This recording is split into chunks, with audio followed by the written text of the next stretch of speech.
Are you struggling with shy bladder syndrome? You are not alone. For many people with shy bladder syndrome, the anxiety and even the simple thought of overcoming one day the shy bladder syndrome seems like it's impossible.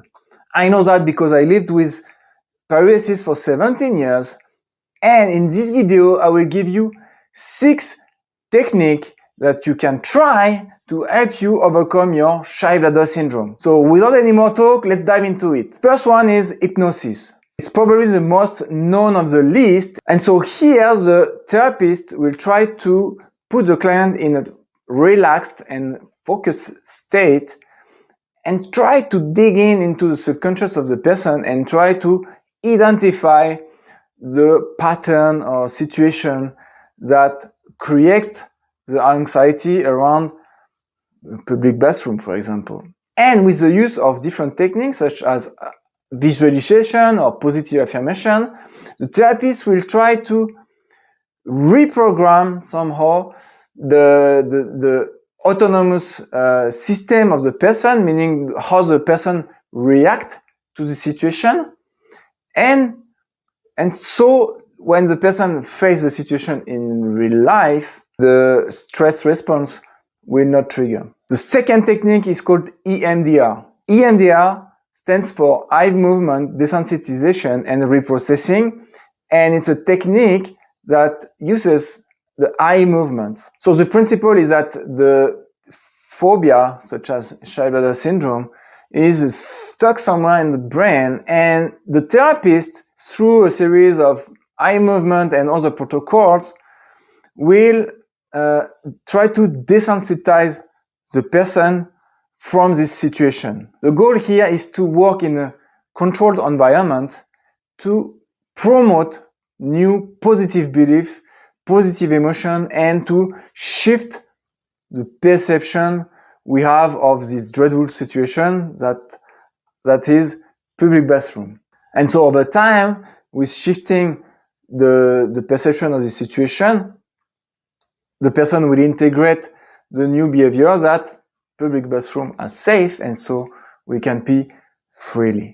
The third technique is called EFT.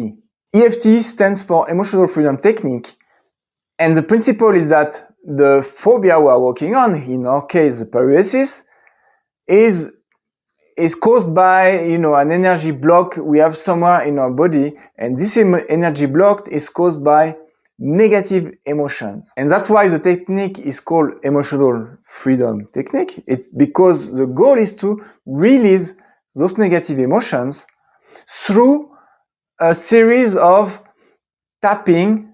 Basically, we will tap some point mostly on our face, and while doing other things like pronouncing some sentence, and this will desensitize us from the memory we are working on.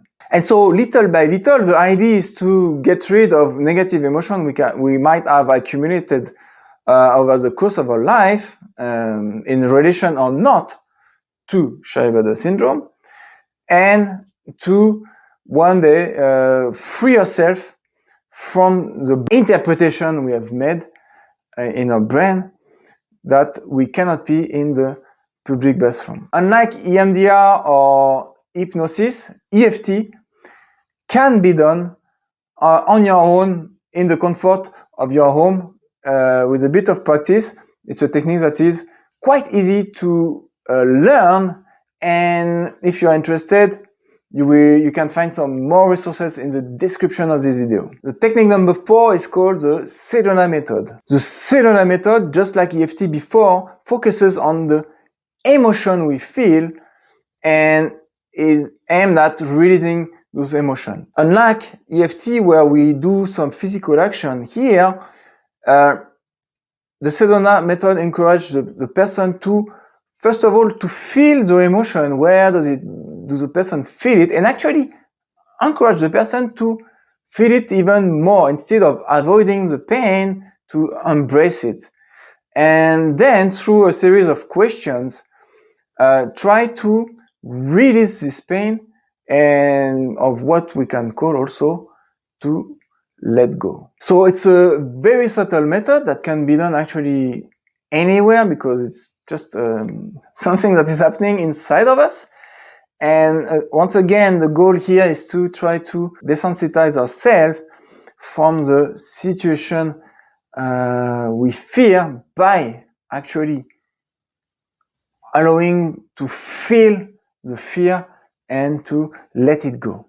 And over time, the goal is to release the main block that is blocking us from peeing in a public bathroom. Technique number 5 is called gradual exposure. Gradual exposure, the aim is to face the fear physically in situation, and by putting ourselves voluntarily in the stressful situation, try to accept it little by little. The word gradual means that we start with easier situation and gradually we will increase the difficulty to over time, hopefully, overcome for good the thing that is fearing us, in our case, the fear of urinating in front of other people. I have done another video specifically on the gradual exposure, where you find a step-by-step method on how to apply it. You will find the link in the description or somewhere on the screen here. You can just click on this video and try to follow the steps to overcome your shy bladder syndrome. And last but not least, the 6th one is called CBT. CBT stands for Cognitive Behavioral Therapy. CBT will try to focus on the mental pattern, the actions, or even the emotions.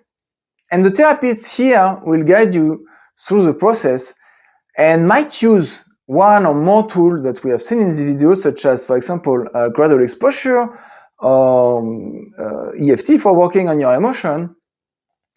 And so it's CBT, it's more like a box that a global process that where several tools might be used in order to achieve the same goal, that is always to shift our perception from the stressful situation in order to be able to pee. That's it for this video. I hope you liked it and that you have learned something, some new technique you didn't know before. And if that's the case, don't hesitate to put a thumbs up and how to subscribe. This helps to spread the message to even more people that might not even know that shy bladder syndrome has a name. And therefore, maybe just doing one click can help spread the message and help other people too. Thank you for watching, and I'll see you in another video.